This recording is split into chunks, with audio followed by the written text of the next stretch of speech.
Assalomu alaykum hammaga. Ham Kia Sportage'ga keluvdi. 2012-yil ekan. Mashina yaxshi holatda. Zavod bo'lmay qoldi deb chaqirishdi. Xullas, o'sha eski paytda qilinadigan ishlar qilingan. Blok orqali o'qiydigan qilinganda. Mashinani chipi o'qimay qolgan, IMO'si. Immobilizer kalit mamta turadi. Bu komandani beradi. Chip o'qigin deb. O'sha Immobilizer o'qimay qolgan. Aka kalitini berib turing. Zavodskiy kalitini oldi.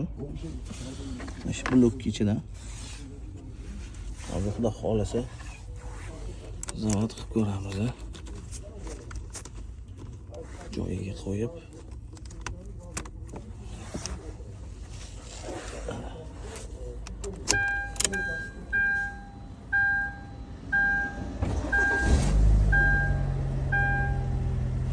zavod bo'ldi mashinamiz. Immobilizer o'qimay qolgandan bo'lgan. Kimga shunaqa xizmat kerak bo'lsa 24/7 aloqadamiz xudo xolasa. Joningiz sog' bo'lsin. Rahmat.